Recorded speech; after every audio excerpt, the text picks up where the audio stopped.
Diagnostican a mi mamá con cáncer en enero del 2018. La operan al final de enero.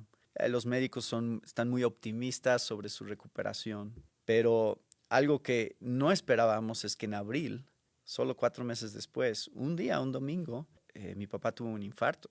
Mm. Y eso no esperábamos. Mi mamá es la que estaba mal, pero de repente mi papá, ya para cuando llegamos, pues ya había fallecido. Pero pasan solo 2 semanas y fallece mi mamá también. Wow. Entonces, en un periodo de 2 semanas falleció mi papá y luego mi mamá. Cuando leo la palabra de Dios y sé la clase de Dios que tenemos, yo puedo saber y confiar, aunque no siempre lo sienta, que Dios sabe lo que está haciendo. Nuevas posibilidades de ver la vida en Dios. Sufrir no es un hobby que a alguien le pueda gustar.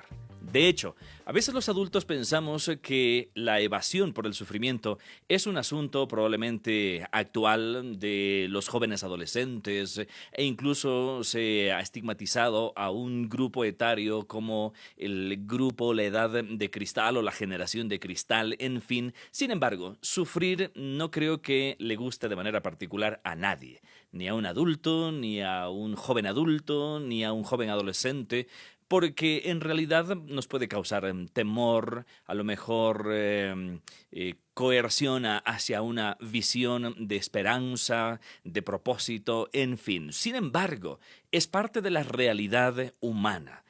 Aun cuando nosotros tengamos una profunda convicción de fe en Cristo Jesús, el sufrimiento no es una propuesta de exención para el cristianismo ni dentro del cristianismo. Y vamos más bien a conversar sobre cómo procesar los momentos difíciles, las calamidades, las frustraciones, desde nuestra convicción de fe, por supuesto. Y para eso nos acompaña un amigo especial de este espacio de Laboratorio de Fe, y él es Jonathan Díaz, escritor. Tengo 2 de sus libros en mis manos. Dios, si Dios es bueno, ¿por qué existe el mal? A propósito del tema. Escatología práctica, es decir, hablando de las cosas futuras. Además, es radiodifusor, productor de contenidos para redes sociales y radio, y además también teólogo. Gracias por acompañarnos. Toda esa experiencia y tan joven. Natán, qué gusto. No soy tan joven como parezco. Ah, sí, pues yo te veo muy joven, pero bueno. El alma y el espíritu sí. Sí, sí, sí. Porque eso no envejece. Eso siempre, sí. Sí, sí, pero... Qué gusto conversar contigo, bienvenido. Sí, gracias, hermano. Es un gusto acompañarlos aquí en este espacio. Tú eres mexicano. Sí, sí, yo nací en Ciudad de México, crecí en Ciudad de México y ahí es donde estoy sirviendo ahorita como pastor también. Sin embargo, estudiaste comunicaciones, teología en el Instituto Moody en Estados Unidos. Ajá, sí. Cuéntanos un poco de esa aventura, de ese trayecto de tu vida. Pues yo tenía un tío que vivía en Houston, pero también hizo ministerio un tiempo en Cuba. Ajá. Y él hacía producción de radio, hacía programas. Y él estudió en Moody, pero yo me acuerdo de niño ir a su casa y ver su pequeño estudio que tenía donde grababa los programas y todo eso me fascinaba, se me hacía súper interesante cómo él producía estos programas. Entonces, cuando llegó el momento de escoger dónde ir a estudiar, pues se me hizo Moody, fue una de las mejores opciones que consideré para estudiar producción de radio. Wow. Porque ellos tienen emisoras en todo Estados Unidos y han desarrollado ese ministerio ya por mucho tiempo. Entonces, quería meterme en eso de la radio. Era algo que me fascinaba. Y ahora las redes sociales. Sí, ahora empezamos un programa en el 2007 que se llamaba Clasificación A y estuve produciendo eso por muchos años y originalmente solo era radio, era audio. Tú sabes cómo ha funcionado esa transición un poco, donde ahora ya también estamos produciendo video de las entrevistas y de los programas. Pero Bueno, básicamente es eso. se dice que aquellos que elegimos radio es porque de alguna manera creemos que tenemos cara para radio y no para una pantalla. Así se solía decir en la época. Sin embargo, cuando uno se acerca delante de Dios, afortunadamente, lo que Él mira son nuestros corazones. Sí. Y poder decir tenemos corazones para Dios suena mucho mejor. Sí. Independientemente de los medios o los canales a través de los cuales produzcamos este tipo de contenido. Me refiero a contenidos que tienen que ver con anunciar las virtudes, como dice el Evangelio, de aquel que nos llamó, de la muerte a la vida, de las tinieblas a la luz, de la desesperanza a la esperanza. Ahora, no podríamos decir del sufrimiento a la exención del sufrimiento a no sufrir, porque en el cristianismo no hay una propuesta de que al conocer a Cristo todo sufrimiento se va. Claro. Aunque actualmente se está vendiendo bastante esa idea. ¿Por qué crees? Bueno, como tú decías hace un momento, nadie quiere sufrir. Entonces va a ser mucho más popular una teología que proponga que Dios quiere solucionar mis problemas ahorita, quiere darme estabilidad financiera, salud ahorita.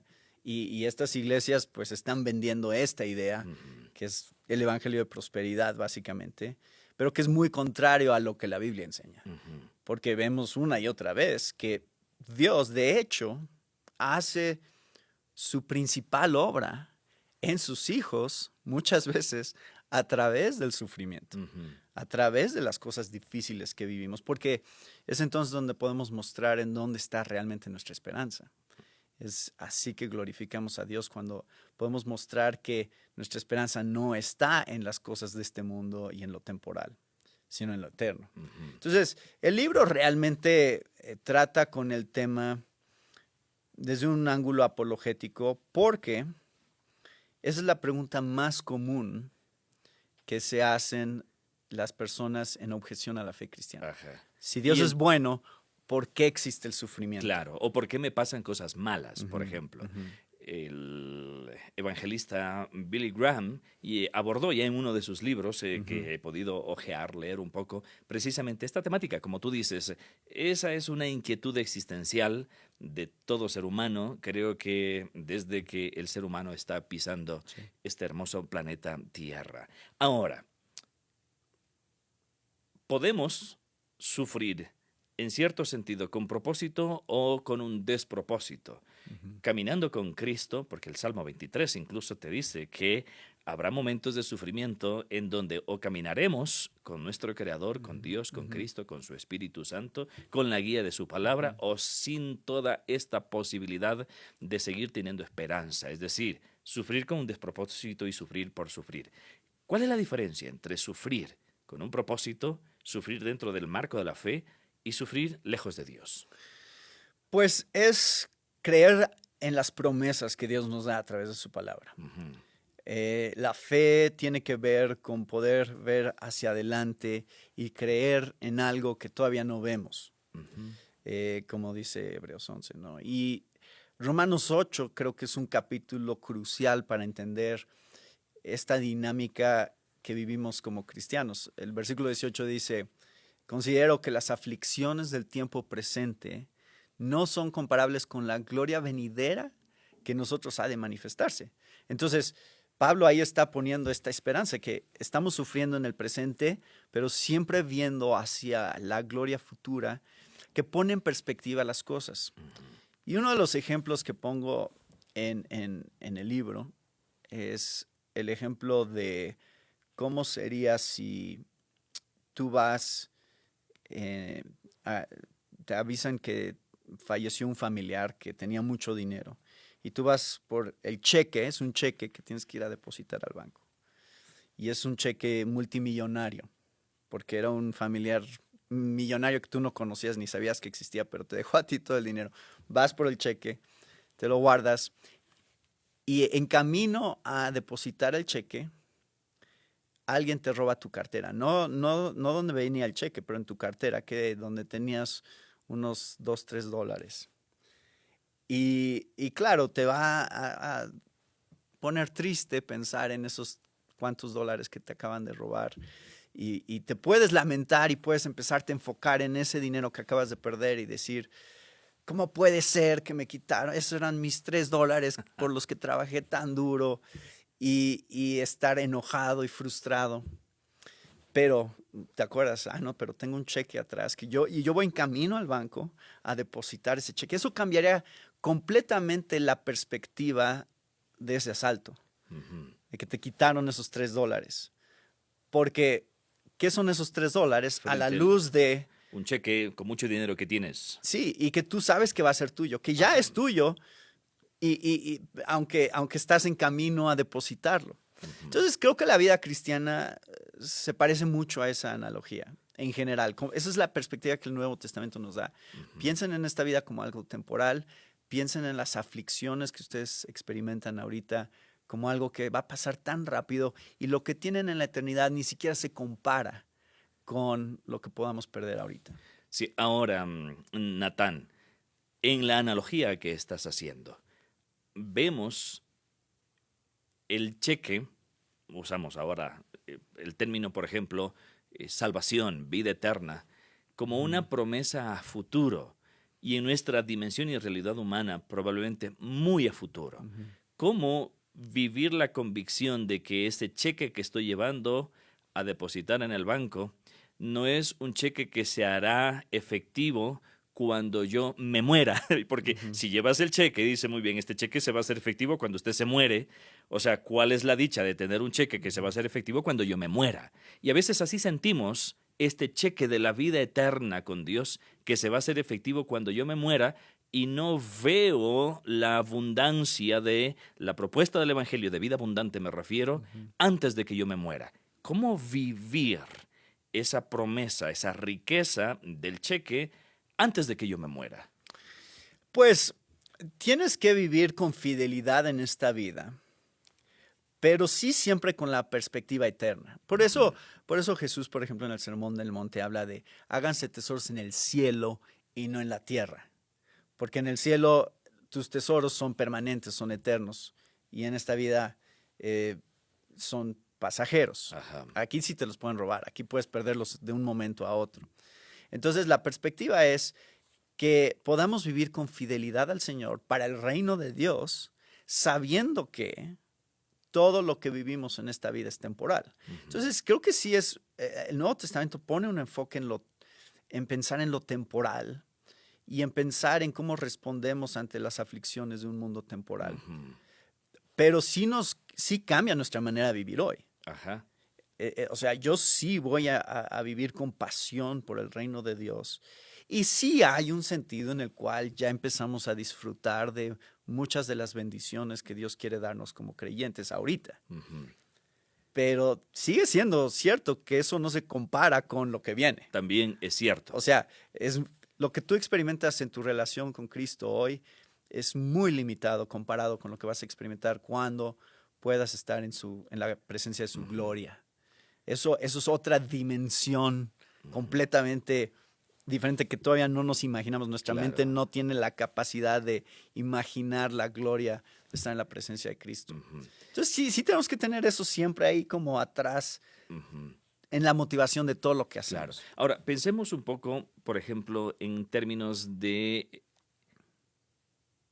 el cultivar en la formación del carácter personal, de nuestro carácter, de mi carácter.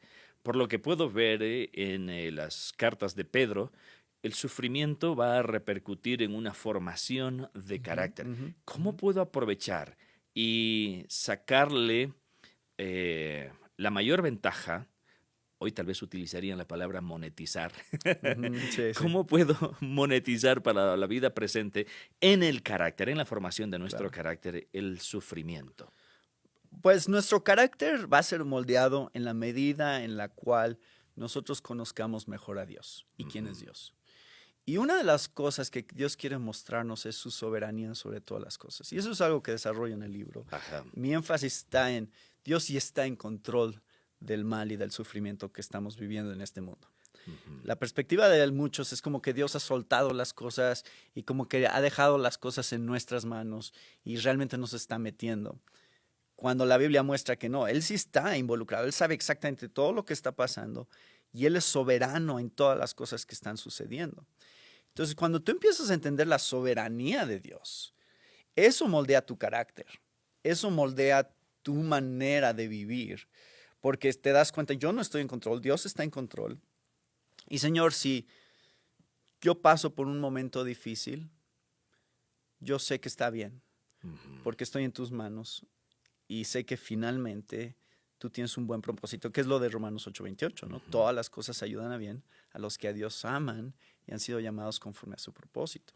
Entonces yo, por ejemplo, y creo que esto es importante mencionarlo, Duval, el sufrimiento a veces, esta discusión del sufrimiento, se puede ver en un ángulo, y creo que esa es tu pregunta un poco, se puede ver desde un ángulo muy filosófico, muy ambiguo, como que así el mal y Dios está en control y si hay un buen propósito en el mal que existe en el mundo. Pero yo el último capítulo quería aterrizarlo Ujú. a la parte de esto es real. Todos vamos a sufrir en algún grado. Todos. Ujú. Unos más que otros, eso es Ajá. cierto. Pero todos vamos a sufrir en un grado. De una o de otra manera. Entonces yo quiero asegurarme de que la gente entienda que esto sí es real, esto es una experiencia de dolor, de Ujú. tristeza que todos vamos a experimentar en esta vida. Entonces el último capítulo son historias, son testimonios de cristianos que han pasado por cosas muy difíciles en sus vidas Ajá. y cómo Dios ha usado eso para moldear su carácter, pero finalmente para que a través de sus experiencias ellos glorifiquen a Dios. Ujú. Y creo que, y eso es, por ejemplo, lo de Juan 9, no sé, creo que es Juan 9, donde el ciego que le preguntan, sí, ¿por qué está ciego? Porque él pecó, porque sus padres Claro. pecaron. Y Jesús dice, no, Ni lo uno ni lo otro. sí, no es ninguno de los dos, es para que Dios sea glorificado en su Ajá. vida. Esa es la razón por la que está ciego. Entonces creo que es importante que nosotros entendamos que nuestro propósito, el propósito de nuestra existencia es glorificar a Dios. Ujú. Y muchas veces Dios será glorificado cuando sufrimos. Ujú. Eso moldea nuestro carácter como ninguna otra cosa. Claro. Mira, el adolescente, el joven adolescente, no quisiera que le partan sentimentalmente el corazón, que le rompan el corazón, quisiera evitar ese sufrimiento y pues sucede que te hacen trizas el corazón en algún momento. Claro. O la persona más adulta a lo mejor no quisiera que su salud se vea quebrantada, una pérdida de trabajo, en fin, puedo imaginarme N situaciones en donde nosotros no quisiéramos sufrir y sufrimos. Tú escribiste este libro, Si Dios es bueno, ¿por qué existe el mal y el sufrimiento por lo tanto? ¿Porque viste mucha gente alrededor tuyo sufriendo o por una experiencia también personal? Ambos. Ya. ¿Nos puedes contar tal vez de manera de breve historia esa parte personal? Ese último capítulo yo cuento mi propia historia. Ujú. Y la historia es del 2018. En ese año diagnosticaron a mi mamá con cáncer, Mm. lo cual yo sé que es una experiencia que muchos tienen Ujú. con alguna persona cercana a ellos. Diagnostican a mi mamá con cáncer en enero del 2018. La operan al final de enero. Los médicos están muy optimistas sobre su recuperación. Pero fue más difícil para nosotros como familia, porque además mi papá plantó la iglesia en donde estábamos sirviendo. Mi papá era pastor, yo era pastor. Habíamos un grupo de pastores que estamos trabajando juntos en el ministerio desde el principio de la iglesia. Y obviamente la iglesia también sufre, ¿no? Lloramos con los que lloran. Hay un sentido colectivo de pasar por una prueba así. Pero algo que no esperábamos es que en abril, solo 4 meses después, un día, un domingo, de repente, después del servicio, mi papá tuvo un infarto. Mm. Y eso no esperábamos. Mi mamá es la que estaba mal, pero de repente mi papá fallece así de un momento a otro. Está el domingo en la mañana ahí en la iglesia con nosotros compartiendo. Me voy a la casa a comer y mi mamá me habla y me dice que no está respirando mi papá y entonces voy y veo, ya para cuando llegamos, pues ya había fallecido. Entonces fue un infarto repentino. Mi mamá se va a Estados Unidos con mis hermanas en lo que arreglamos la situación, pero pasan solo 2 semanas y fallece mi mamá también. Wow. Entonces en un periodo de 2 semanas falleció mi papá y luego mi mamá. Y esa experiencia obviamente fue muy difícil para mí, para mis hermanas también, mi familia, para la iglesia. Pero yo estoy convencido que cuando leo la palabra de Dios y sé la clase de Dios que tenemos, yo puedo saber y confiar, aunque no siempre lo sienta, pero lo sé, que Dios sabe lo que está haciendo. Ujú. Y que Él fue más glorificado en que las cosas sucedieran así, que si ellos hubieran seguido viviendo. Oh. Ahora, ¿cómo te fortaleciste emocionalmente, espiritualmente? ¿Cómo viste a Dios que estaba presente en tu vida, que te estaba acompañando en ese valle de dolor? Pues Dios usó a la iglesia de una manera muy importante, la comunidad de la fe. Por eso es importante que todo cristiano sea parte de una iglesia, porque esa es parte de la manera en que Dios trabaja en nuestras vidas a través de otros cristianos. Y si tú estás desconectado de esa familia, no vas a poder ser fortalecido por Dios como si estás dentro de la iglesia. No puedes ser inclusive santificado de la misma manera si no estás dentro de una iglesia. Entonces es crucial para un cristiano estar en esa familia, y yo lo experimenté como esa es mi verdadera familia, ¿no? Esa es mi verdadera familia, la familia eterna. Y Dios usó a mis hermanos y hermanas, queridos pastores también, que en esos tiempos difíciles, para mostrarme la clase de Dios que tengo, un Dios que consuela. Y como dice 2 Corintios 1, ¿no? O sea, nosotros somos consolados por Dios para consolar a otros. Ese es el propósito que Dios tiene en consolarnos a nosotros, para que nosotros también podamos ser consoladores de otros. Y eso se experimenta en la iglesia. Entonces vemos el carácter de Dios a través de otros cristianos. Y eso es, al final, lo que somos los cristianos, ¿no? Somos un reflejo de nuestro Dios. O sea, tenemos que reflejar la clase de Dios que tenemos. Cómo nos ha tratado Él a nosotros, así tratamos nosotros a los demás. Ahora, cuando pensamos en el sufrimiento en términos de prueba, o sea, un sufrimiento con propósito, por lo tanto podríamos concluir que no es para lastimarnos, no es para dañarnos. Es decir, nunca el sufrimiento en ese propósito de Dios es destructivo. Claro.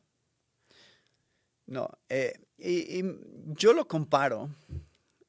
Me gustan estas analogías porque las entendemos. Ajá. Yo lo comparo con cuando tienes tu hijo pequeño, ¿no? David tiene 2 años. Y yo me acuerdo cuando mis hijos estaban chiquitos, y vas al supermercado y ellos siempre van a querer la sección de juguetes y siempre van a querer que tú les compres un juguete. Claro. Y ellos lo ven como que si tú no se los compras, eres un mal papá. Te enojan y hacen un berrinche y dicen, ¿por qué no me lo compras? Y tú, claro, que desde tu perspectiva, desde tu sabiduría ya como adulto, tú sabes que eso no es lo mejor para ellos, aunque eso es lo que quieren. Tú dices, no te lo voy a comprar. Y no porque no tenga dinero para comprártelo, porque te amo. Y amar es dar lo mejor que yo tengo para dar. Y eso es lo que hacemos con nuestros hijos. Y así es Dios con nosotros. Imagínate, si esa es nuestra sabiduría con nuestros hijos, la diferencia de sabiduría. Imagínate la sabiduría de Dios con nosotros, donde Dios sabe decir no a cosas que nosotros sí queremos, pero porque Él tiene una perspectiva de sabiduría que nosotros no. Y Él ve cosas que nosotros no. Y por eso podemos confiar en momentos difíciles en que Dios está en control y sabe lo que está haciendo. Porque Él tiene una perspectiva que simplemente nosotros nunca podríamos tener. Y a veces pedimos, Dios, sana. Nosotros oramos eso. Cuando mi mamá tenía cáncer, dijimos, Dios, sánala. Obviamente, nosotros quisiéramos que Dios contestara sanándola. Ese es el deseo de nuestro corazón. Pero si Dios está viendo otra cosa que nosotros no vemos, Él dice, no la voy a sanar. En 5 meses va a morir. Y eso tengo que confiar yo, como hijo de Dios, en que Dios entiende por qué. Yo no, pero Él sí. Y yo estoy en sus manos. Y dependo de Él para definir qué es bueno y qué es malo. Yo no soy el que define eso. Yo no decido que. Yo no puedo decir. Por eso esa pregunta que hace la gente, si Dios es bueno, ¿por qué existe el mal? Detrás de esa pregunta está la presuposición que yo defino la palabra bueno y malo como ser humano. Sí. Y Dios es el que define esas palabras. Estaba pensando desde la parte humana, la formación del carácter, que incluye probablemente sensibilidad por las personas que están a mi alrededor, fortaleza emocional, capacidad para tener más empatía y consolar a otras personas como parte de toda esta formación del carácter. Pero nosotros en esta vida cotidiana donde nos enfocamos tanto en el éxito y mucho de ese éxito a nivel personal, e incluso la salvación también se la presenta con cierta tendencia hacia una experiencia personal, que a veces nos olvidamos que la salvación y la vida de fe individual no solo es individual, sino también comunitaria. Entonces, abonando un poco a lo que hemos estado conversando, el sufrimiento tendría, entre otros propósitos de los que ya hemos conversado, también conectarnos un poco más con las personas, mientras igual nos conectamos con Dios. ¿Y qué debemos hacer para no siempre esperar del sufrimiento para ser más sensibles hacia las otras personas? Sí, por eso mencionaba lo de Romanos 12, ¿no? Llorar con los que lloran, reír con los que ríen. Porque la vida cristiana sí es una experiencia comunitaria. Sí la estamos viviendo como familia en la fe. Entonces, Dios, si yo puedo pensar, no desde una manera individualista, sino desde esa perspectiva comunitaria. Entonces, cada experiencia que yo tenga no se trata solamente de mí. O sea, no es entre Dios y yo. Y bueno, Dios trabajó en mi vida y moldeó mi carácter y me hizo una persona más fuerte. Y yo puedo empezar a decir muchas cosas de mí, pero eso no es el punto. El punto es, Dios está haciendo algo en mí para que yo pueda hacer algo en las vidas de otros. Para que yo pueda ser de bendición en las vidas de otros. Que es exactamente lo que mencionaba hace un momento. 2 Corintios 1. Consolados para consolar. Eso es como Pablo lo describe. Dios, que es el Dios de consuelo, Dios que es el Dios de consolación, nos ha consolado para consolar a otros. Entonces, si tú tienes esa perspectiva en mente, tú dices, ok, de Dios yo tengo todo lo que necesito para enfrentar lo que sea, y es a través de también mis hermanos. Pero una vez que yo he recibido una bendición, ¿qué hago con esa bendición? Me la guardo y nada más digo, ay, qué bueno que fui bendecido. O busco ahora cómo compartir esa bendición hacia los demás. Eso se aplica en el dinero también. Dios no está peleado con el dinero. Un cristiano puede ser alguien con mucho dinero. Pero la pregunta es ¿por qué? ¿Para qué es ese dinero? ¿Para que puedas tener más cosas, más juguetes? ¿O para que puedas ser de más bendición en las vidas de otros y ser más generoso todavía? La respuesta bíblica es esa. Claro. Es para que seas más generoso con otros, no nada más para que tú te diviertas más, ¿no? Entonces, todas las bendiciones de Dios están diseñadas para derramarse hacia afuera. Y creo que el sufrimiento nos lleva a disfrutar también de las bendiciones más grandes de Dios en su consuelo.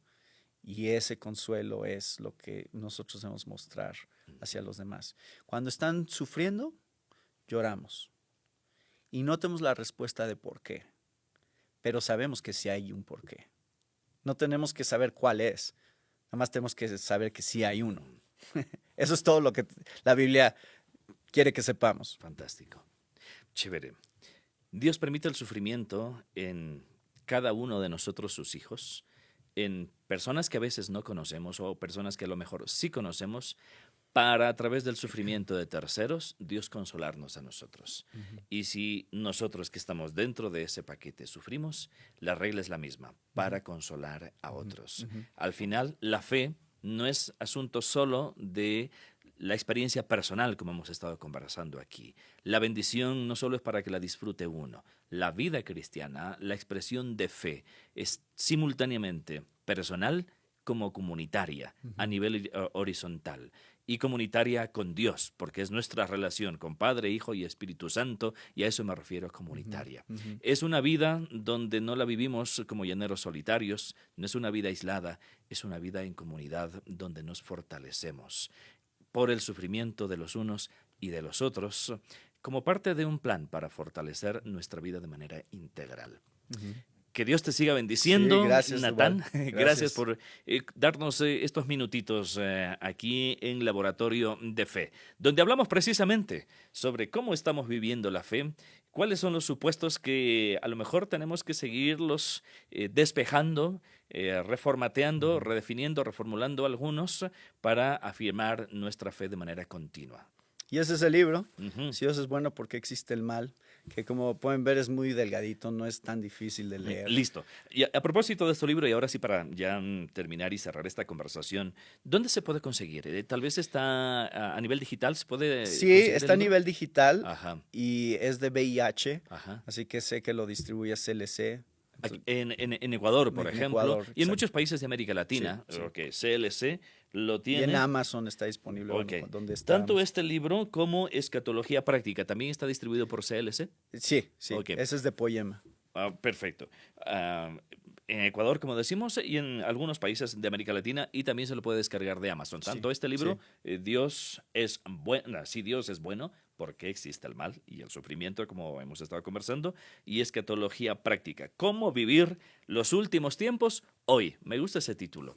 Y Dios quiere que algún momento podamos conversar un poco sobre Sí, escatología. sí, con gusto. También. Cuando me inviten, yo aquí estaré.